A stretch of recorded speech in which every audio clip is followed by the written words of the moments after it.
Ladies and gentlemen, you are watching the English News of Bình Phước radio, television station and newspaper. I'm Hình and now let's take a look at our headlines. Increasing capital mobilization from the private sector. Preserving the pinpiece music of the Khmer people in school. More efforts needed to fulfill economic targets. Ladies and gentlemen, projects from the private sector and foreign investment in Bình Phước province has contributed to socio-economic development, job creation, and shifting the province's labor structure to a non-agricultural sector in recent time. In the 2015-2020 period, investment from private economic sector in the province accounted for nearly 65% of all investment capital and increased by an average of 12% each year, while foreign investment accounted for 9.3% of the total and increased 24.8% each year. Bình Phước will innovate to attract more investments from the private sector and overseas to serve its socio-economic development. The province strives for a total investment capital of about 210,000 billion Vietnam dong, or $8.6 billion in the 2021-2025 period, of which capital mobilized from the private sector, including socialized capital and investment in public-private partnership or PPP projects, will be around 120,000 Vietnam dong, or $4.9 billion, representing 57.2%. While about 50,000 billion Vietnam dong, or $2.2 billion, is to come from foreign investment, or 23.8% of the total.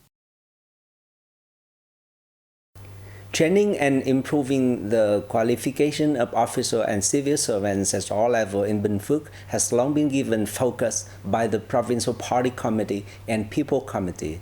This is also a highlight of staff training efforts the province has conducted recently. Every year, Bình Phước reviews and evaluates all officials and civil servants, thereby developing training and fostering plans for their development from the provincial to grassroots levels, and ensure the effective implementation of appropriate training programs. The training plan for officials and civil servants is comprehensively built from political theory and state management to provide practical skills and contribute to completing tasks set out for the current situation. By 2030, Bình Phước targets that 100% of full-time commune-level officials will possess a degree and be trained in political theory and gain professional expertise. Ladies and gentlemen, pinpiece, the largest Khmer traditional musical ensemble, is a cultural form associated with the ritual and daily lives of Khmer ethnic minority peoples. With its melody, the music makes the dances of the Khmer people more flexible and contributed to the unique feature of its traditional sound. The preservations of pinpiece is now being carried out in school.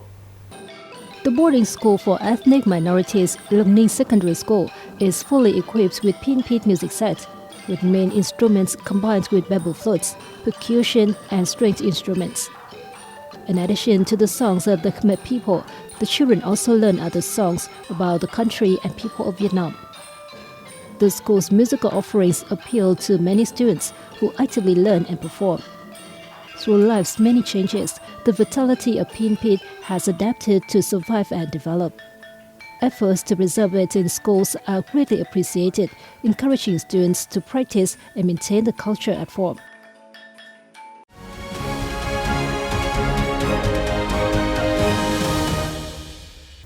Ladies and gentlemen, President Võ Văn Thưởng pays a walking visit to the South Central Province of Phú Yên. Join us to see his activity in this locality. On November 11th morning, President Võ Văn Thưởng joined local people in Say Zung village to celebrate the Great National Unity Festival, located in Suoi Tri Highland Commune, which is home to the Erde ethnic minority community.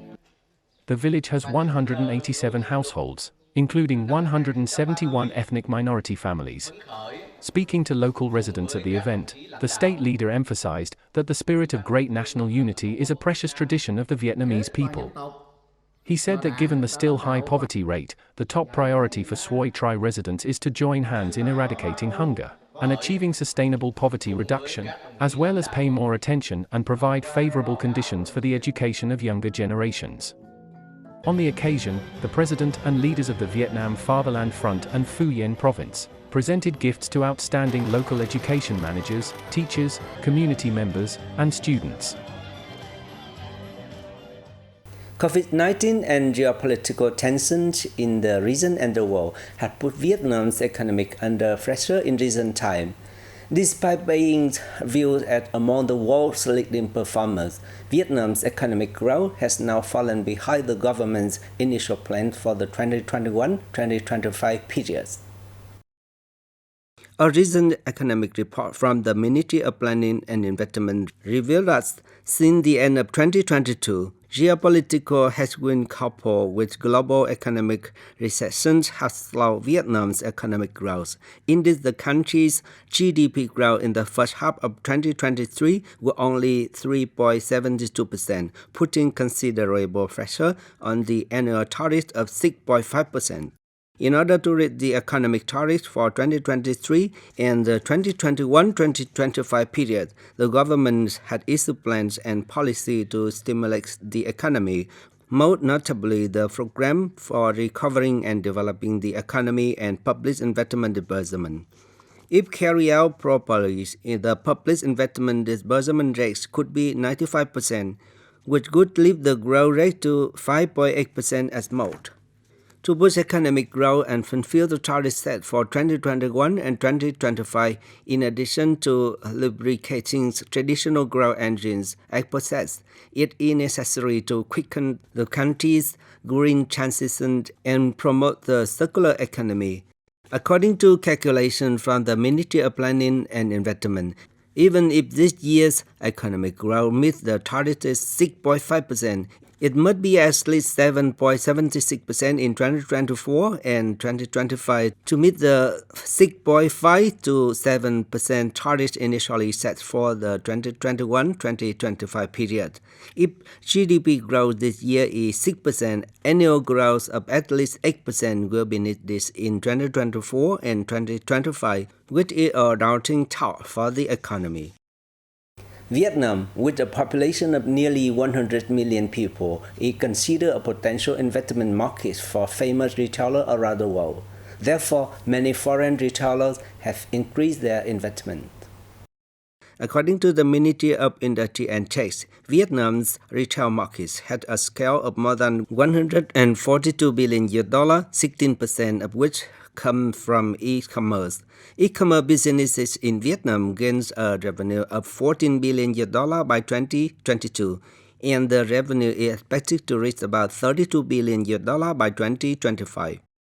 Data from Euromonitor show that supermarket revenue in 2023 is estimated to reach about 110 trillion Vietnam dong, equivalent to $4.5 billion, an increase of 8.8% over the previous year. The figure confirmed the significant change in consumer shopping behavior.